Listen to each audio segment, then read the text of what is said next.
totoo yung sinabi ni Sergeant Sula that the city government also has its own ordinance. Our LTO also has its own policy, which is against muffler modification. Now, we have City Ordinance 2411. That is your anti-muffler modification ordinance. True enough, there is conflict. Why?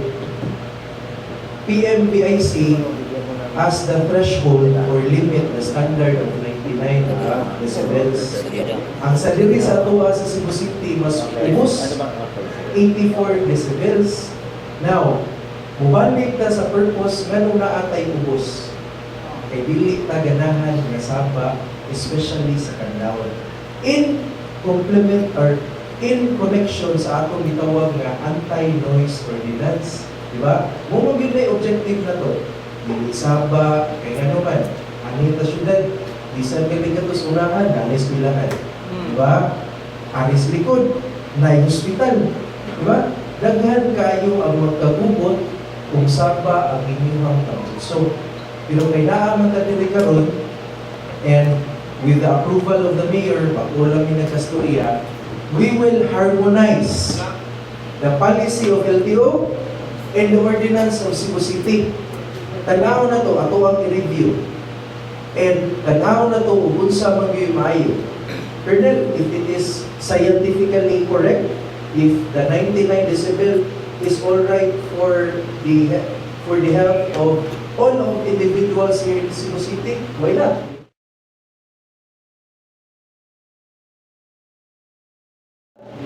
But if based from scientific approaches and studies, na 84, 84 decibels na rin dapat. For example, in areas near schools, near hospitals, near churches. Di ba? Why not let's impose that? Di ba? But we need to have a better approach and unified policies. Yes. Pareho yung LTO, pareho yung CCTO, your local government, because at the end of the day, we need to have a uniform implementation and enforcement. Ano man, para dili maglibog ang atong motorista. Ano man, iniglabang ninyo sa Talisay, for example, Bernard, yung Cebu City, yung Cebu Island, maraming cities and municipalities. It's just a stone throw away. We will go to Talisay. One bridge away, Cordova.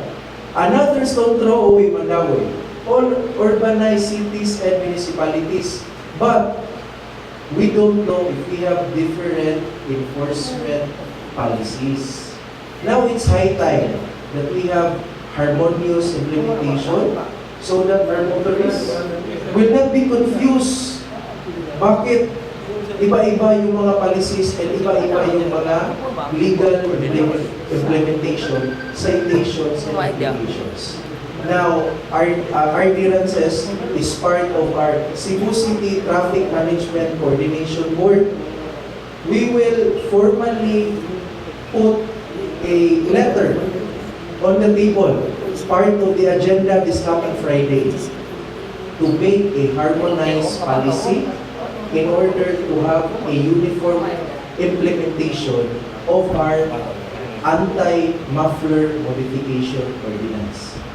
And according to our good mayor, Mayor Nestor Archibald, he will put on hold whatever ang among implementation subject to the policy direction of the board and hopefully the amendment of our City Ordinance 2411. So we can promise to you that, Colonel, I know that the mayor was with you weeks ago, and he made a commitment that for a safer Cebu City, it should start on the road. And safer Cebu City cannot be achieved without the partnership of our motorists.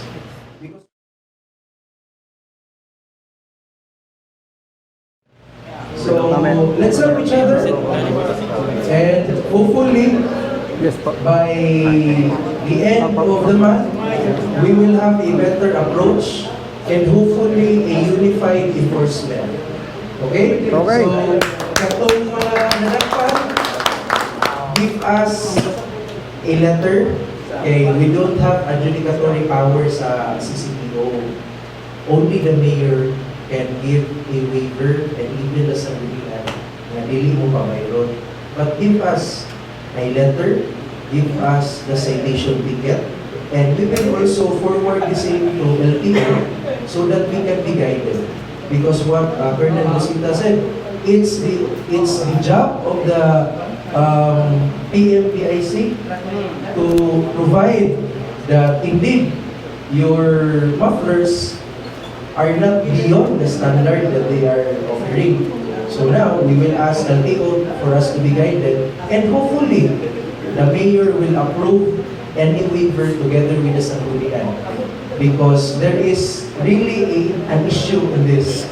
Okay, the ordinance is lower and the policy does not have a standard, so na-be conflict. So let us help each other and have a better enforcement.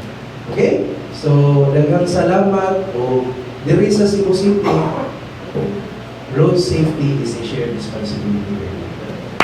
Ano na?